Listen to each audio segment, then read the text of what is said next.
Nous venons maintenant au cœur de ce webinaire où nous voulons parler de comment est-ce qu'une intelligence artificielle fonctionne. Beaucoup parlent de l'intelligence artificielle, la plupart connaissent ChatGPT, il y a maintenant de petits concurrents à ChatGPT qui sortent, mais beaucoup ne savent pas comment une intelligence artificielle fonctionne, spécialement quand on parle de l'intelligence artificielle dans le projet DAISY. Certains me disent, mais si Endotech est aussi fort que ça, pourquoi depuis il n'arrive pas à trouver une solution pour l'algorithme crypto? Pourquoi est-ce que les rendements sont faibles en crypto? Pourquoi les rendements varient, même dans le forex? Mais leur truc là ne doit pas être un truc sérieux. Quand quelqu'un me dit ça, je comprends immédiatement que la personne manque d'éducation financière, premièrement. Deuxièmement, la personne manque d'éducation technologique sur le fonctionnement d'une intelligence artificielle. Donc, ce webinaire ou cette partie du webinaire vise maintenant à donner quelques informations. C'est vraiment des b.a.-ba parce qu'en quelques minutes, on ne peut pas rentrer dans tous les détails. Donc, c'est vraiment des b.a.-ba pour susciter pour susciter une curiosité, pour d'accord, un peu titiller un peu votre esprit pour qu'à partir de maintenant, vous commencez à bien chercher, vous commencez à réfléchir autrement. D'accord? Ce n'est pas un cours, ce n'est pas une leçon en intelligence artificielle, mais c'est juste pour réveiller votre curiosité et que vous, surtout que vous arrêtez de réfléchir comme la plupart des gens qui ne s'y connaissent pas et qui pensent qu'ils peuvent déjà juger de la qualité du travail d'Endotech.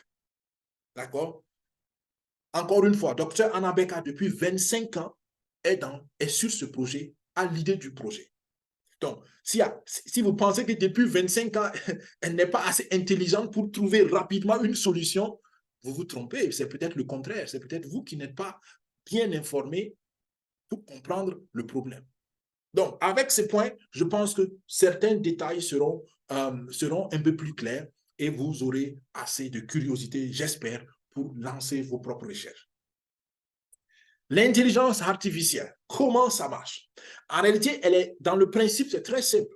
C'est pourquoi j'ai pris cette image. On a un cerveau humain, mais le cerveau humain fonctionne d'une manière particulière et cette manière particulière-là, on essaie maintenant de fabriquer une machine qui va fonctionner comme un cerveau humain.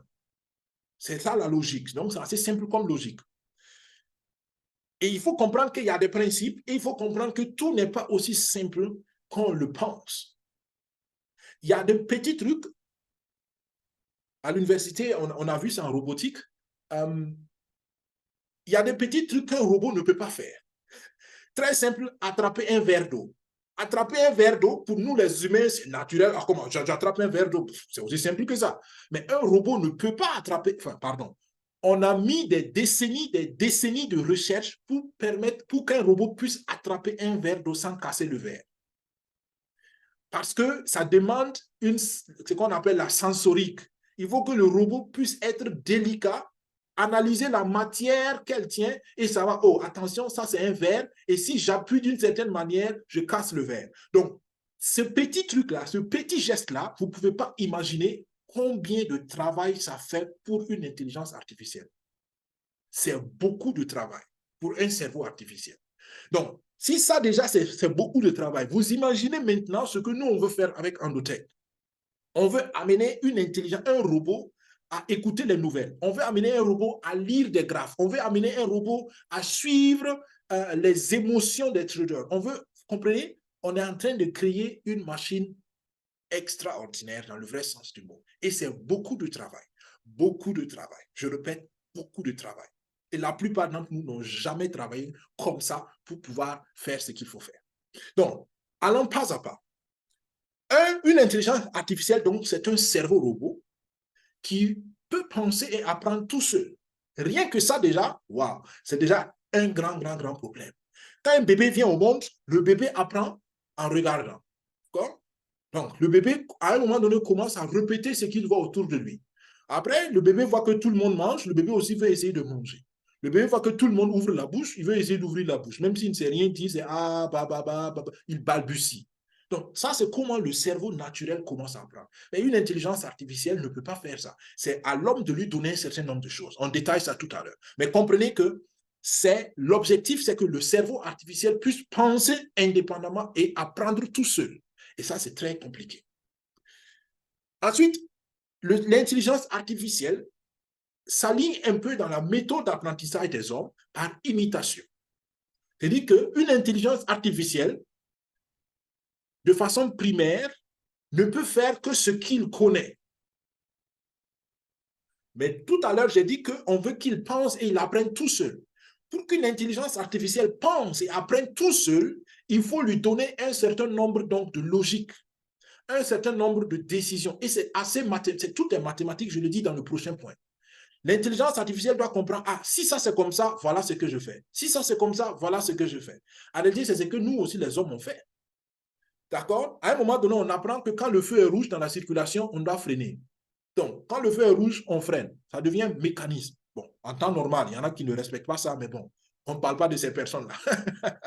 D'accord? En temps normal. Ou bien, on apprend, OK, quand on a faim, il faut chercher à manger en temps normal. Sauf si on a décidé de ne pas manger. Ça peut arriver aussi. Même ça aussi, c'est une décision. C'est-à-dire qu'on a enregistré le signal de la faim et on a dit non, je décide de ne pas le faire. Ça, c'est l'homme qui peut le faire. Un robot, on va lui dire, si tu entends le signal de la faim, si tu sens la faim, fais ça. Si tu saisis, c'est comme ça, fais ça. Donc, c'est vraiment une logique très simple dans la base. Une intelligence artificielle prend des décisions, donc selon des logiques mathématiques. Maintenant, la précision vient ici, ça doit être des logiques claires. Parce que quand ce n'est pas clair, le robot, il est bloqué. Et ça semble banal, mais en fait, encore une fois, ce que le robot n'a pas appris, il ne peut pas. Ou bien, ce qu'on ne lui a pas permis de faire, il ne peut pas. Un robot aussi, je ne sais pas, intelligent qu'il soit, reste une machine banale. D'accord? Enfin, banal, ça semble contradictoire. Mais j'ai dit, il faut qu'on lui dise ce qu'il doit faire, sinon il ne peut rien faire. Même pour réfléchir, il faut qu'on lui dise, OK, il faut réfléchir. Quand tu as ça et que tu as ça, il faut combiner les deux éléments et tu me trouves la bonne solution. C'est ce que ChatGPT fait. ChatGPT, en réalité, est très puissant parce qu'on lui a donné beaucoup de modèles. On lui a permis de voir beaucoup d'exemples. On lui a permis de lire des milliards et des milliards et des milliards de données. Donc, c'est comme une personne qui a lu toute la bibliothèque de votre pays. Donc, la personne connaît tout ce qu'il y a dans tous les livres de votre pays. Et quand vous lui demandez une question sur n'importe quel sujet, la personne peut aller chercher à une vitesse extraordinairement rapide l'information. Et si elle n'a pas toutes les informations en même temps, au même endroit, elle peut combiner rapidement toutes les informations et en quelques millisecondes, elle vous sort quelque chose qui ressemble à la logique. J'insiste sur ça. Parce que l'intelligence artificielle ne peut jamais être sûre à 100% que ce qu'il dit est correct. Il faut une intelligence humaine pour valider que la logique que l'intelligence artificielle a sortie est vraiment bonne. Toutes ces mathématiques, pourquoi? Parce que c'est des logiques et les logiques mathématiques, ça a été programmé par des hommes. Donc, si le programmateur a fait une erreur, l'intelligence artificielle ne sait pas que c'est une erreur. L'intelligence artificielle va faire selon la logique qu'on lui a dit. Et donc, vous comprenez pourquoi il faut un homme qui vérifie cette logique-là. Naturellement, après un certain temps, c'est pour cela qu'on parle de validation. Je dis ça vraiment de manière très simple pour que tout le monde comprenne. C'est pourquoi on parle de validation. La validation, c'est dire, OK, quelqu'un regarde et dit, OK, oui, la logique est bonne, c'est bon. Et là, il faut faire travailler ça plusieurs fois. La logique peut être bonne dans une situation A, et dans une situation B, la logique n'est pas bonne. Donc, il faut encore qu'un homme vienne pour dire, OK, A, c'était bon, mais B n'était pas bon. Quand c'est B, voilà ce qu'il faut tenir encore en considération. Donc, c'est vraiment un travail minutieux et fastidieux. Et une intelligence artificielle, les performances, d'une intelligence artificielle dépendent de la qualité des informations reçues. Et ça, je pense que tout le monde peut le comprendre d'une façon très banale. C'est comme, OK, maintenant c'est peut-être plus un bon exemple, parce que les appareils photos sur nos téléphones mobiles sont dotés d'intelligence artificielle aussi, qui corrigent beaucoup de choses. Mais avant, dans les appareils très banals qui n'ont pas trop de réglages, ben voilà, quand on fait une photo, la photo sort telle que la réalité est. Si la réalité, voilà, si tu n'es pas jolie, la photo ne va pas être jolie. Si tu es jolie, la photo va être jolie. Donc, la photo va simplement répliquer ce qu'il a, donc l'appareil va répliquer ce qu'il a donc gravé sur le film de photo. Donc, c'est un peu ça une intelligence artificielle. Si la qualité de l'information initiale est bonne, le résultat va être bon. Si la qualité de l'information initiale est mauvaise, le résultat va être mauvais. Encore une fois, l'intelligence artificielle est limitée dans son jugement. Maintenant, une intelligence artificielle sophistiquée a plusieurs logiques et plusieurs étages de mécanismes pour pouvoir s'auto-corriger avec l'aide d'un homme toujours. OK? Donc, voilà 4 éléments de base qu'il faut toujours avoir à l'esprit quand on parle d'intelligence artificielle. Donc, ceux qui pensent que l'intelligence artificielle peut tout faire et peut à la réponse à tout, et tout est bon, c'est une erreur. Parce que même ChatGPT, beaucoup de gens commencent le confirment. Certaines réponses de ChatGPT, ça ressemble à la vérité, mais ce n'est pas la vérité. Parce que ChatGPT fait seulement la logique. La logique n'est pas toujours vraie.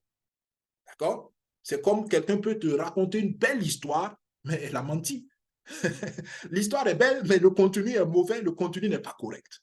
D'accord? C'est la même chose pour une intelligence artificielle.